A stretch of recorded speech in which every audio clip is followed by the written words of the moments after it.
facing Nurture, and Nurture 3-0 in Goody. I mean, wow, that tells you something right there. A great final.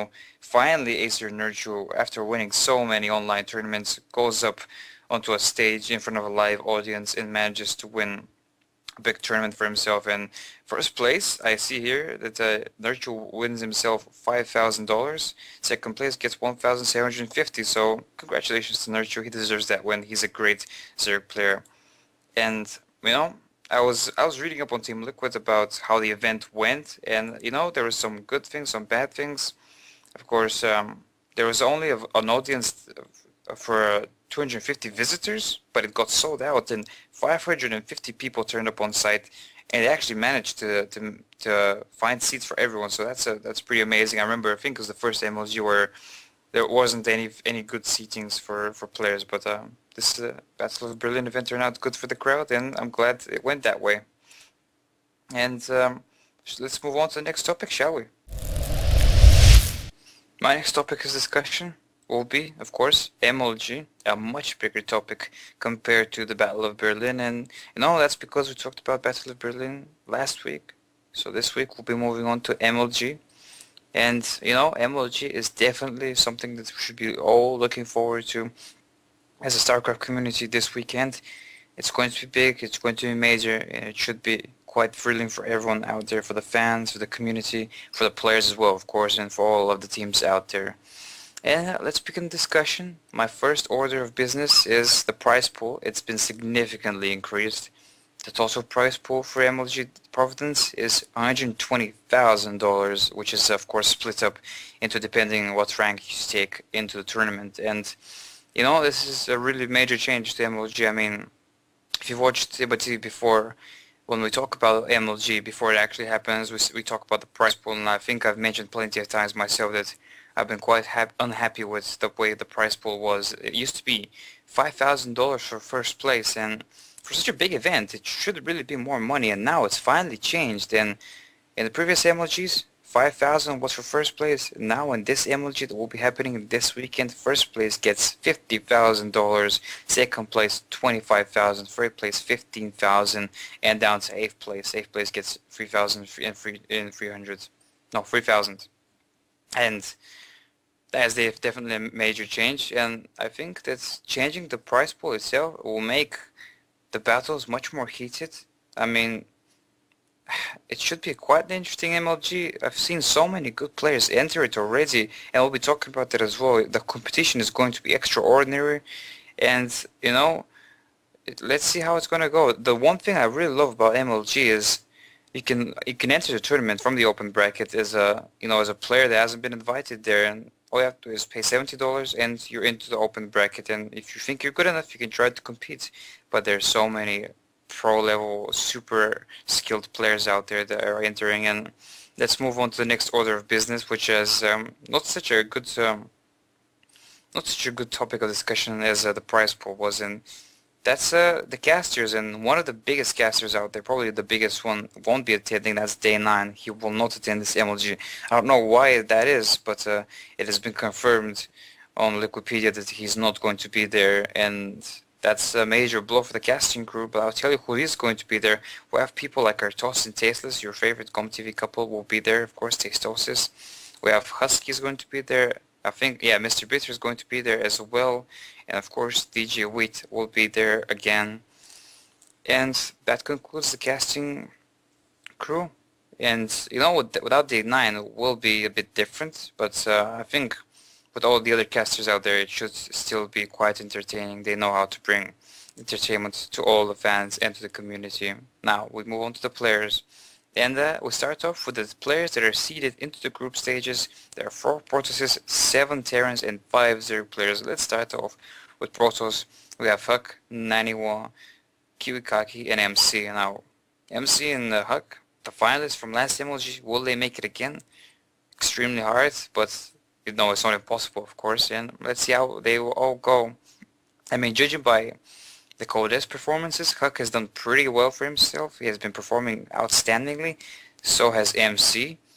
And Naniwa and Kiwikaki are, again, 2 awesome players. Obviously not in Codes, and but They're again two amazing players, and let's see what they can do as well. I mean, Naniwa, I haven't seen anything too major from him in the last couple of months, so let's see if he can put himself out there again. He's a tremendous Protoss player. And that concludes the Protoss section. Let's move on to Terran. We have 7 Terrans. 2 of them are considered foreign.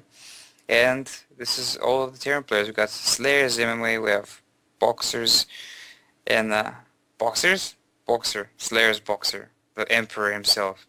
He's going to be there like always. And you know what? Boxer, every time he gets me excited. He's my favorite Korean player. And that's because of his crazy tactics. I mean, if you remember that match against Israel in the last MLG, he did so well, and he lost that match, but he did so well, and some of his tactics were crazy. I mean, they were playing on Metalopolis, and he went straight up. He lifted his command center, went to the gold, and he ended up winning the game. And definitely, I'm looking forward to seeing him at this MLG as well, to see what kind of crazy tactics he goes for. We have MMA, like I mentioned. We have Bomber, another great macro-oriented player, who is going to be out there. We have Select, Show, they're both will be there as well. We have Puma and Rain, and that's an amazing display of Terran players that will be attending. Definitely looking forward to what they will be able to accomplish, and you know, most of them should be able to go very high up in that upper bracket, and let's see how they will perform. We can only wait and see. Moving on to the Zero players, there's 5 of them, and it's going to be Idra, Slush, Red, Donrigu, and HeyPro. Now Idra, last MLG, he did exceptionally well. I think he finished 4th if I'm not mistaken, but he did outstandingly, so I'm looking to see if he's going to be able to perform well again in this MLG. And if he can, how well is he going to be? I mean, he's been doing super well lately, in top of his form. Such a great macro-oriented player, and you know, one of the games that I remember well from last MLG was against Bomber, and he did super well, played 3 long-winded macro-oriented games, and he actually managed to out-macro Bomber, and Bomber's known for being super macro-oriented, and Idra played super well. So if you haven't watched those games, I recommend you to go and download the replays from somewhere, try to watch them, because they're amazing games, and they're truly something that all the fans there should appreciate. You have Slush, the Canadian player, who's going to be there. Liquid Red, again, will be there. I'm expecting bigger performance for him compared to the last MLG. HeyPro as well, and Donrigu. Again, Donrigu, an amazing Zero player. He's a Terran killer, and let's see how he's going to perform in this MLG now. A lot of big names into the seeded group stages. Now let's go to the notable players into the open bracket, and there's a lot of them out there as well. I mean, we have people like In Control, people like Liquid Hero, people like Tyler, people like Marine King Prime, people like Ganzi, General, Chef. They're all going to be there, and it should be very interesting to see who will be able to make it from the open bracket, going into those group stages, and then going into the upper or lower bracket. I mean, so many good players will be out there, and I had mentioned a few still. People like Linok will be there from Coldest, and Nesty as well, and MVP, and it's going to be tough. I mean, if I have to make a prediction who is going to win this MLG, I wouldn't be able to do that because there's so many tremendous players. I mean, the skill level of this MLG, I think it's going to be the highest one ever, and it should be interesting to see who's going to make it to the final. I mean, one of my predictions probably is MVP that will be won. I mean, he's been on top of his game lately, performing super well, and he's always actually been performing super well. So let's see if he can make it to the final. Let's see if Nesty could make it to the final, or Linok, or MMA. I mean, MMA is seeded out of Nesty, Linok, and MVP. So let's see if that will make it any easier for him to go through towards that upper bracket much easier. I mean, if you're a seeded player, there's no easy way of going to the upper bracket. All you have to play is and all you have to do is play solidly, and let's see if he can do that. And you know, MMA, a great competitor out there. He has a big chance to win it, and let's see if he can. And you know, we talked about the prize pool, and we talked about the open bracket players. We talked about the seeded players, and the only good prediction that I think I can make is this is probably going to be the most heated MLG ever, the most competitive out of all of them, because the prize pool has been upped, because there's so many good players into it this time. Nesty's first performance into MLG, AFB coming back, of course, Boxer is coming back, and a lot of the Koreans are coming back. And speaking of Koreans, there's going to be 21 Korean players attending this MLG, both from the seeded tables and from the open bracket. And I think that's the most ever Korean players attending this MLG, and it's not going to be easy for the foreigners. I mean, big hopes rely on Idra, Huck, and 91 Kiwakaki and Chef and many other non-Korean players. Will they be able to fight off the Korean force? No one knows, so we have to wait and see what's going to happen in MLG Providence, which will be hitting us Friday, Saturday, and then Sunday for the grand finals. And it should be, I would say, the best MLG ever. So let's see what happens. Moving on from MLG Providence, now we have the Code S group of round of 16 of the groups, and let's cover the results. I mean, spoiler alert, for those of you who didn't watch round of 16, it is over, and round of 8 has been announced, so let's cover that. And we have Group A. We only have one Terran in there, and that's MMA, Slayer's MMA, and guess what? Even though he's the only Terran there, he wins the group, finishes first, 2-0, and not dropping a single game, and finishing first in this group. Linok, the Zerg player, finishing second, dropping only one of his games and winning the other two, taking the second place and advancing. Now, the big disappointment for me at least is Huck finishing third and Nesty finishing fourth, and they get dropped down.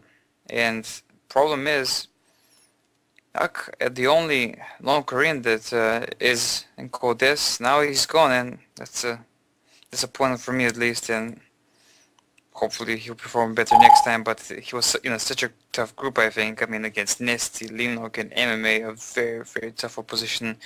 He actually still managed to finish third, so not bad, but it's not like finishing first or second, as some people would say. Nesty as well, a big disappointment for him, finishing fourth, dropping all of his games, not winning a single one, is also quite disappointing. I mean, Nesty, a great player. Hopefully he'll perform better next time, and let's see how he will. I mean, going into Group B, another Terran finishes first, Alive. He finishes first. Oz from Team FXO finishes second, the Protoss player doing an outstanding job, only dropping one of his games. And then Killer and Happy finishing third and fourth, and Happy finishing fourth. He definitely isn't going to be happy, is he? I mean, hopefully he'll perform better next time, and not winning a single game. I mean, it's a very tough group again, with so many players. It's just Protoss and Zer and Terran, so we'll have to wait and see how he performs next time. Group C, and this is what's interesting about Group C. It's the only group where a Terran player didn't win and come first. And Puzzle wins Group C, finishes first, not dropping a single game. The Protoss player does an outstanding job. SC finishes second, dropping one game, and then MC and Ganzi come third and fourth. And then again, I hate to see MC being dropped out. He's one of my favorite Protoss players ever out there, and finishing third, he wins one game, loses the other two, and hopefully we'll see him again. I mean, back in Code S this in November he was, and reached the round of 16. A pretty good job for him. And let's see if he can actually manage to go back again for next month. Ganzi from Team Slayers, I would really thought that he performed better, but not winning any of his games there. And let's see if he'll be back as well next month. We have Group D. And Group D, a lot of controversy into Group D, and I'll talk about that a bit later. And it is MVP finishing first. Of course, 3 Terrans in that group. His TVT is outstanding, and I'm not surprised to see him finishing first, not dropping a single game, taking that first spot. Jack G, the other Terran player, takes second spot, dropping one game. And Kolka finishing fourth.